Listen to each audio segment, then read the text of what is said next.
Bienvenidos a mi canal en este especial de Halloween, o Día de los Muertos, o de las Ánimas, o de todos los santos, lo que queráis y según la tradición que cada uno celebréis.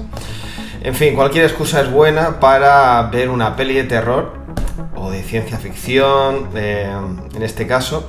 Y para hoy, entre las cientos de películas que yo podría elegir, pues he elegido una a la que tengo especial cariño, que es La invasión de los ultracuerpos de 1979, que de todas las versiones que hay de esa historia en concreto, a mí es la que más me gusta. Policía, diga. Óigame, quiero informarles de que hay 4 cuerpos en mi jardín. ¿Te encuentras bien? Espérenos ahí, señor Bennett. ¿Cómo sabe mi nombre? Cuelga, Matthew. No he dicho cómo me llamo. Cuelga. No les he dicho cómo me llamo. Todos están implicados.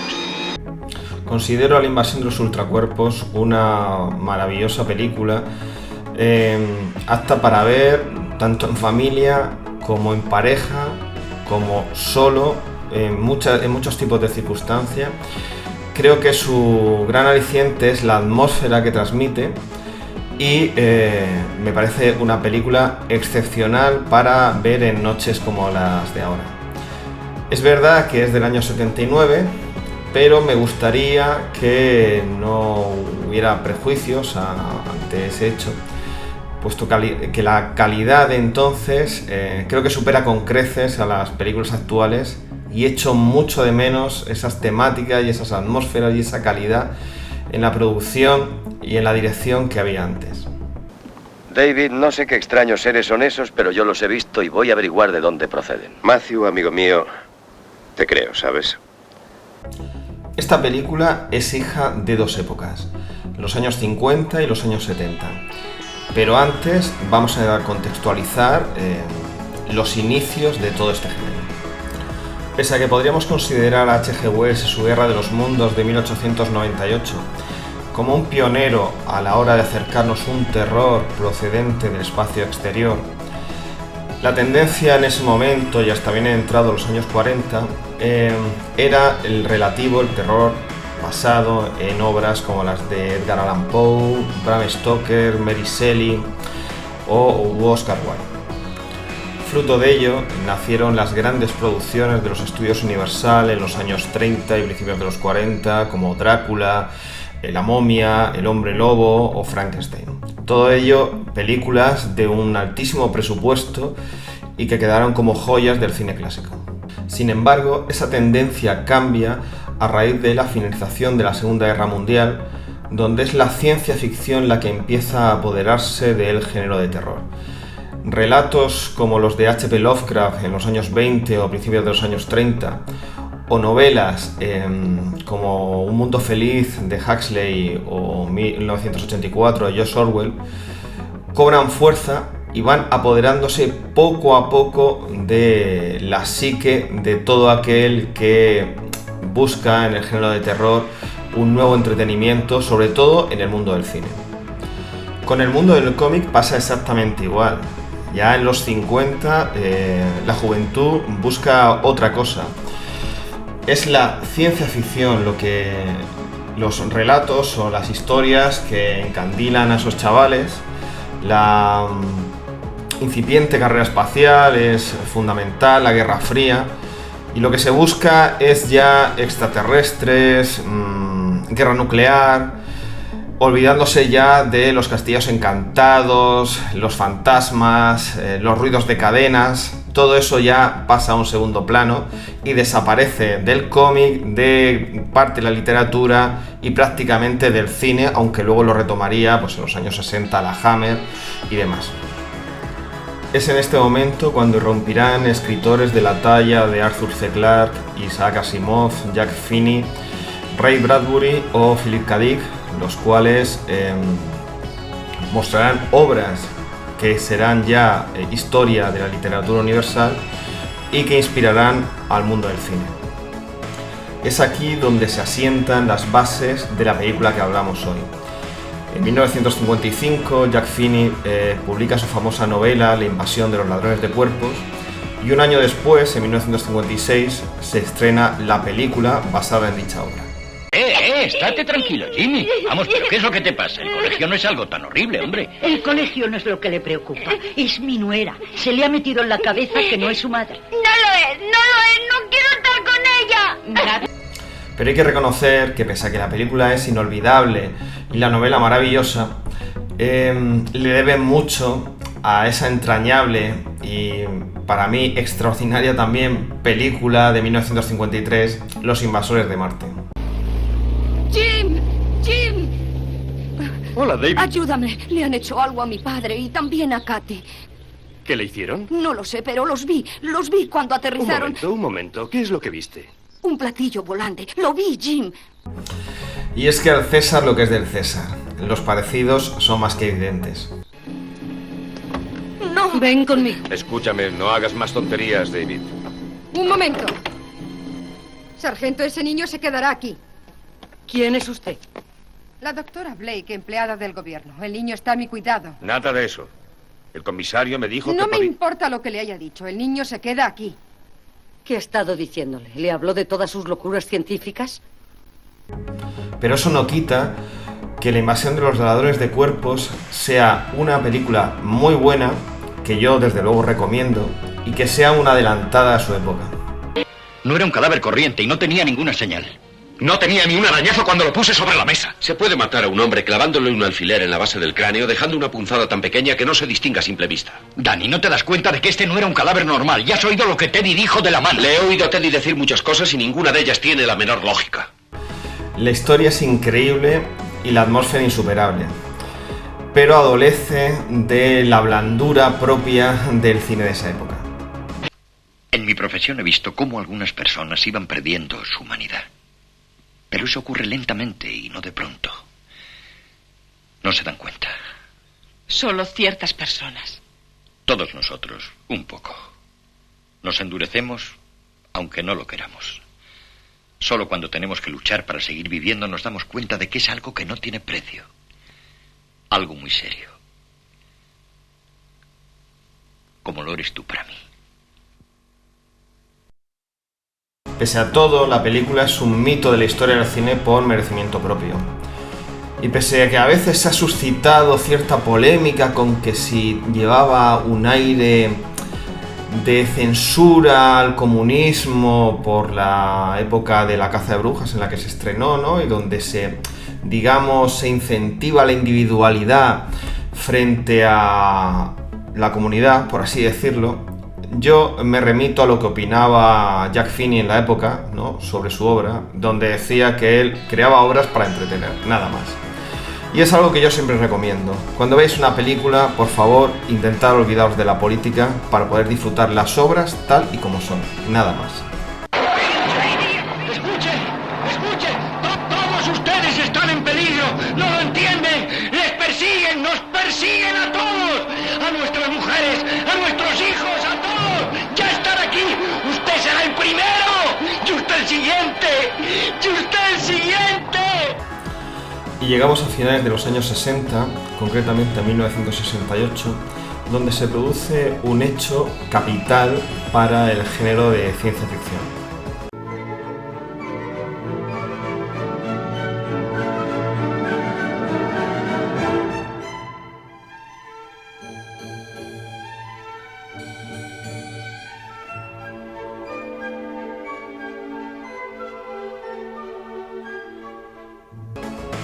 Stanley Kubrick logra con su obra maestra 2001, Una odisea en el espacio, que un género menor hasta entonces como la ciencia ficción pase al primer orden cinematográfico y que a partir de ese momento la gran industria de Hollywood destine ingentes cantidades de dinero a las próximas producciones que se realizarían a lo largo de los años 70.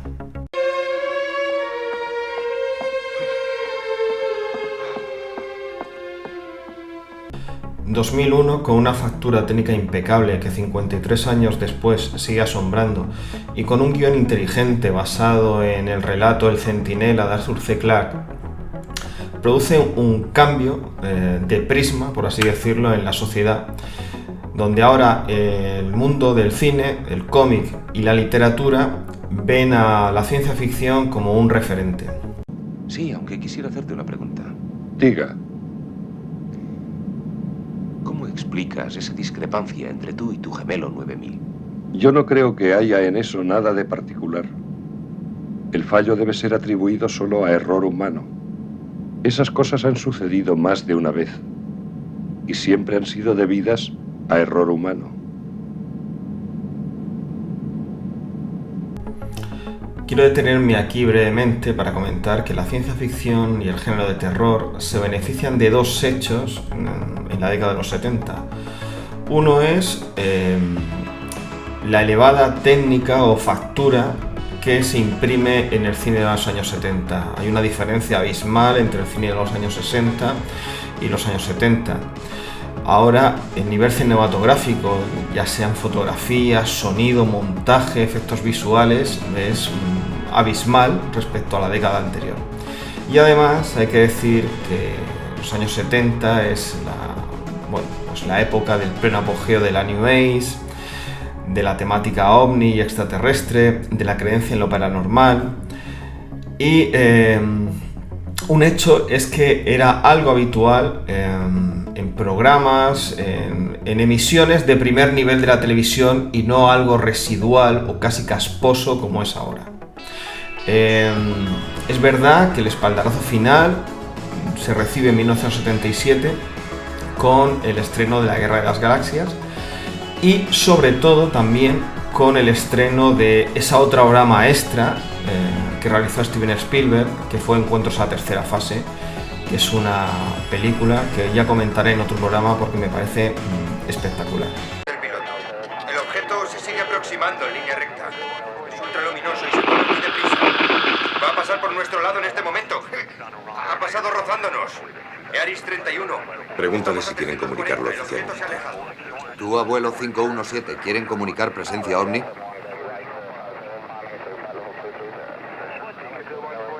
Tú, abuelo 517, ¿quieren comunicar presencia ovni? Cambio. Como os digo, estas temáticas eran algo habitual de hablar pues, en la oficina, con los amigos, en la familia, y se podía ver los programas, no había que esperar a la madrugada para ver o escuchar un programa de estos. Se hablaba en tertulias, en prime time, y hablaban pues no personajes casposos, ¿no? y demás, sino lo hablaban pues científicos, investigadores, y se hablaba sobre estas temáticas. Yo soy testigo de ello en los años 80, de pequeño, ver programas y programas y programas y hablarse sobre estas temáticas. Es más, en los años 70, libros como El oro de los dioses o Recuerdos del futuro, de Erich von Däniken, temáticas que trataban sobre el posible origen extraterrestre en la humanidad, o libros como El triángulo de las Bermudas, de Charles Berlitz, ¿vale? Se vendían a millones, o reimpresiones de manuales de mundo paranormal, como El retorno de los brujos. Como os digo, estos eran bestsellers auténticos y era furor lo que causaba en aquella época. ¿Usted cree en todas esas tonterías, Blair? Chills. Carros de los dioses, amigo.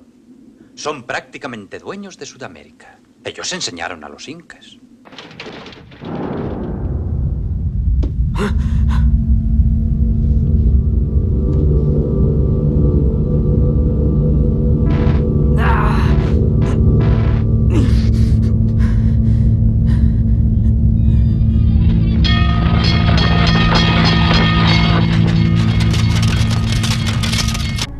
Respecto a la factura técnica de los años 70, la demostración está en 1973, cuando, de la misma manera que 2001 en el 68 había, digamos, colocado a ciencia ficción en el puesto que se merecía, en 1973 es El Exorcista la que pone al género de terror también en un lugar que se merece. Es verdad que en el mismo año de 2001, en el 68, tenemos la magnífica Rosemary Baby, o como se tradujo aquí, La semilla del diablo, de Roman Polanski, que es tremendamente buena y de una temática muy parecida. Pero yo invitaría a que alguien, o que los que queráis, veáis las dos películas prácticamente seguidas. y veréis la diferencia, que aunque quizás no se note, si en el pozo final que dejan las películas te darás cuenta de que una no ha envejecido tan bien como la otra. Para mí El Exorcista es seguramente la mejor película de terror, teniendo en cuenta lo difícil que es catalogar al cine de terror, entre qué es lo mejor o lo peor. Pero me parece una cinta tremendamente buena, una adaptación buenísima del libro y cuidada en todos los niveles. Las actuaciones, la fotografía, que me parece excelente, el montaje, la banda sonora, en fin. Si alguien todavía a día de hoy no la ha visto, que por favor la vea, pero con seriedad, ¿vale? A mí me molesta mucho cuando la gente ve las películas, ¿no? Como si fuera una chirigota, viéndola con los colegas ahí medio comiendo, riendo, hablando de otras cosas, mirando al móvil. Igual que cuando lees un libro lo tienes que leer con seriedad, cuando ves una película has de hacer lo mismo.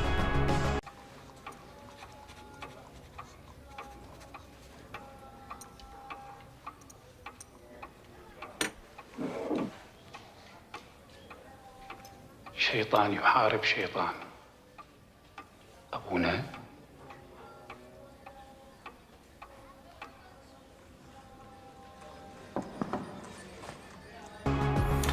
El éxito de crítica y público, porque El Exorcista se convirtió en una de las películas más taquilleras de toda la historia, y ya os digo, con 10 nominaciones al Oscar también, pues produjo que los grandes estudios se marcasen también ese género de terror como una nueva oportunidad de ingresar tanto dinero como de ganar prestigio.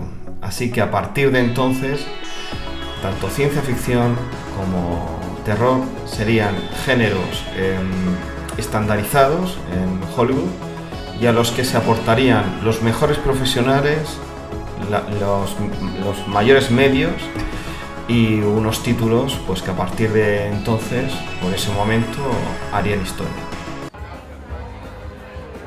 No puedo seguir así, Tom. Quiero dejar este trabajo. No es para mí. No puedo. Eres el mejor que tenemos. ¿Estás seguro? Verá, es un síntoma de un tipo de alteración en la actividad electroquímica del cerebro. En el caso de su hija, en el lóbulo temporal, en la pared lateral del cerebro. Es poco corriente, pero produce alteraciones extrañas y generalmente antes de una convulsión. ¿Una convulsión? El temblor de la cama sin duda se debe a espasmos musculares. No, doctor. Eso no fueron espasmos. Verá, yo me tumbé en su cama y la cama se movía. La cama se movía y se levantaba del suelo. Conmigo encima. Señora McNeil, el problema de su hija no es la cama, es su cerebro. Y con este caldo de cultivo llegamos por fin a 1978 y a esta maravillosa película, este VHS que tengo yo como oro en paño. Qué tiempos los del VHS. Pero qué menos que tener en este pequeño videoclub las películas en VHS, que creo que digamos, tienen ese toque romántico que no tiene el DVD, por no hablar del Blu-ray y demás. Por cierto, creo que en el inicio del vídeo he dicho 1979 en cuanto a año de producción de la película. No, es 1978. Se estrenó el 22 de diciembre de 1978 y ese es el año que le corresponde. Una película a la que yo le tengo un cariño tremendo, que la vi de pequeño. Tengo que decir que mi familia fue siempre muy comprensiva conmigo de pequeño para ver este tipo de pelis y me dejaban. Y fue una película que me impactó muchísimo y que se me quedó grabada a fuego en el cerebro. Jeffrey no es Jeffrey. ¿Y cómo lo sabes? Lo sé. Exteriormente, Jeffrey sigue siendo Jeffrey, pero en su interior noto que ha cambiado, es diferente. Al ser un remake, pues obviamente las similitudes son evidentes y obvias, ¿vale? Pero hay una pequeña parte que no es igual y que la diferencia tanto de su predecesora como de las producciones que se hicieron después, que se hizo algún otro remake. Y que lo hace, ese pequeño cambio, que no voy a desvelar porque quiero que la veáis, pues también la pone muy por encima, ¿vale? Y es cuando hablo de que en los años 70 pues ese nivel cinematográfico en todos los sentidos es más elevado que en décadas anteriores. Por supuesto, las actuaciones de Donald Sutherland, Brooke Adams, Jeff Goldblum o Veronica Cartwright pues son insuperables para mí. Te meten de lleno en esa atmósfera opresiva y de lo que va sucediendo poco a poco en la película. Lo he seguido durante todo el día de un extremo a otro de la ciudad y a todas partes a donde iba se reunía con gente extraña. Mi recomendación a la hora de ver este tipo de películas es que os olvidéis de los prejuicios de adulto, ¿no? Y que veáis estas películas, bueno, y cualquiera, pero sobre todo estas películas con ojos de niño, ¿vale? De cuando erais más jóvenes, ¿vale? Y todo era posible. Así podréis disfrutar de pues esa sensación de meteros de lleno en la película e imaginaros si os sucediera esto. Si a vosotros, individualmente, o bien con vuestra pareja, o con vuestros amigos, o como sea, os sucediera esta situación tan horrenda que va ocurriendo en la película y qué haríais. Así os aseguro que se disfruta más una película y luego puedes debatir y demás, no sé, creo que es muy positivo. Así que si podéis, hacedlo.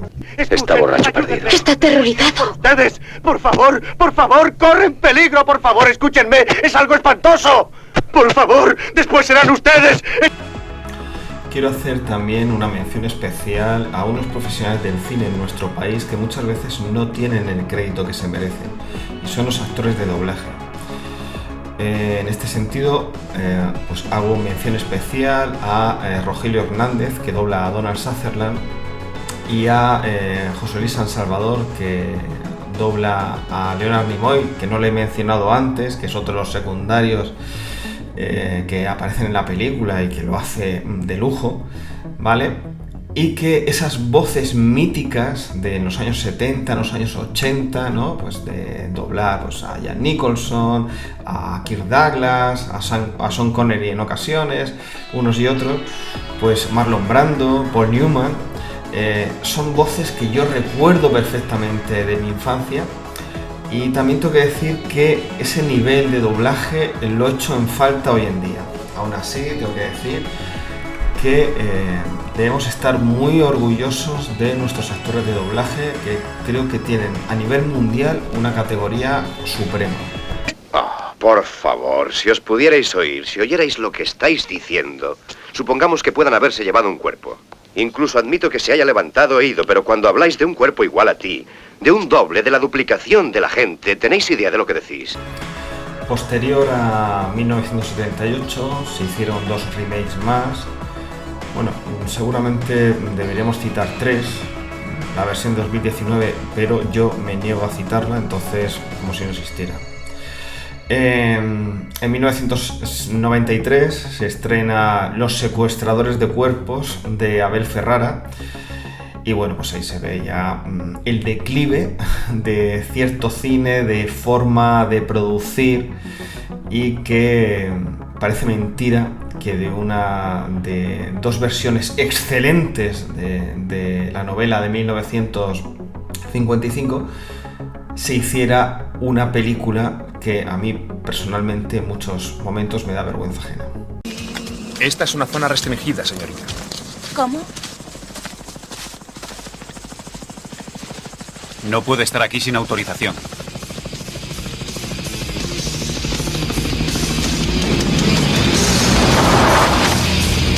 ¿Qué pasa, chicos? Sube al coche.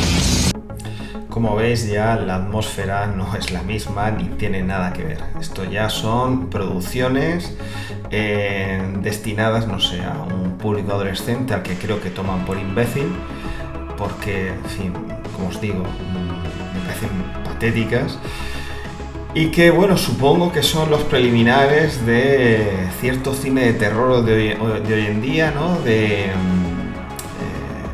vampiros y de cosas así, donde, bueno, pues las las incertidumbres adolescentes predominan por encima de la calidad de los relatos y demás. Pero voy a poner ahora un clip donde podréis ver un pequeño resumen de lo que supuso en buena parte de los años 90, también los 80, pero en buena parte de los 90, lo que supone el arrastrar estos géneros por el fango y no mostrarles ningún tipo de respeto, ¿vale? Lo mejor de este clip es la actuación del niño, ¿vale? Que es, sin lugar a dudas, el que mejor actúa de toda la película. Parece mentira que esta película la dirigiera Abel Ferrara. ¿Andy? ¿Qué pasa, cariño? ¿Qué te pasa? ¿Qué le pasa? ¡Se le ha caído la cabeza! ¡Está muerta! Pero, cariño, si mamá está ahí mismo. ¡Esa no es mi mamá! ¿Cómo que no? Ha tenido una pesadilla. Tranquilo, cariño, te llevaré a la cama. ¡No! ¡Esa no es mi mamá! ¡Andy! Y es que a mí estas cosas me enfadan mucho. En los años 90 se decide acabar con el recurso de la voz en off, ¿no? Porque es que, claro, se toma al espectador por tonto, porque hay que explicarle como si ellos no entendieran y demás. No, para mí la voz en off era un recurso maravilloso del mejor cine negro clásico y que yo la adoro en películas como Blade Runner o La Misión. Yo, por ejemplo, detesto la versión del director de Blade Runner de Ridley Scott. Pero de todo eso hablaré en un programa que le dedique por entero a esa película. A mí que me traten de imbécil es por secuencias de este tipo. ¿Papá? Lleva a tu hermano dentro. Llévale adentro, enseguida. ¿Sabes que es menor de edad? No, señor, lo siento. ¿Te das cuenta? Le has dado alcohol a una menor. ¿Entonces no lo sabías? No, señor. ¿No? Tiene gracia, ¿eh? Te lo advierto, no vuelvas por aquí.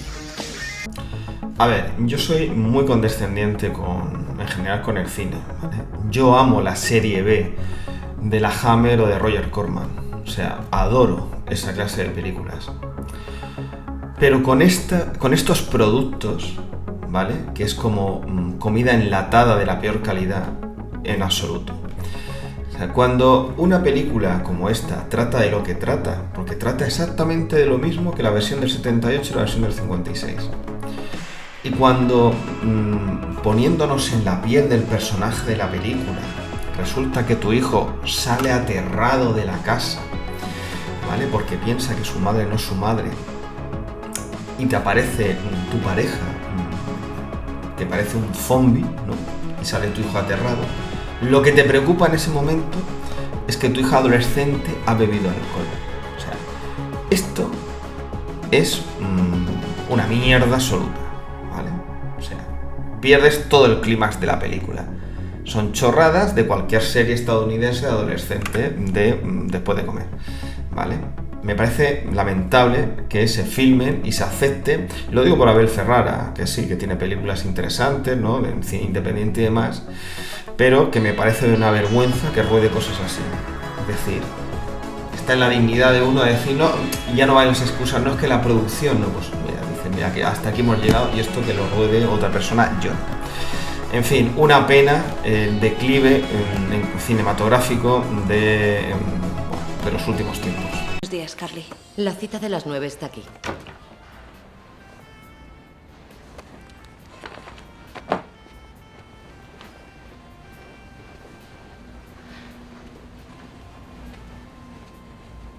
Llegas pronto, Wendy.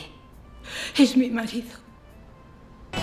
Como veis, en 2007 se produjo, esta vez sí, con todo tipo de medios y demás, un nuevo remake de La invasión de los ladrones de cuerpos. En este caso se llamaba Invasión, ¿vale? Y contaba con Nicole Kidman y con Daniel Craig. Entiendo que, bueno, pues a ver si, como había hecho James Bond, pues eso atraía también a gente, pero vamos, es cierto que Nicole Kidman está bien, pero Daniel Craig, que bueno, pues digamos, creo que no está a la altura. Y la película no puedo decir que, en fin, que sea mala, porque no lo es, pero le falta alma. que eso sí que es un defecto del cine más actual, donde hay muchas producciones que no tampoco se las puede criticar, pero les falta eso que te hace, digamos, que te mantengas en el recuerdo o no. E Invasión, pues es una película que al final, pese a la publicidad, pese a que estaba en un momento Nicole Kidman importante, etcétera, pues al final pasó sin pena ni gloria y es otra película más olvidada y pues una pena. Pero para eso tenemos la maravillosa película de 1978, que es la que os invito a ver. Está infectada. Entonces es que es inmune. Es posible. Podría haber algo en su historial médico. ¿Lo guardas en la consulta? Sí. Y ya me despido por hoy, espero que hayáis disfrutado del programa. Os invito a suscribiros a mi canal y a comentar todo lo que queráis. Y sobre todo, os invito a ver la película y que la disfrutéis muchísimo. Feliz noche de Halloween.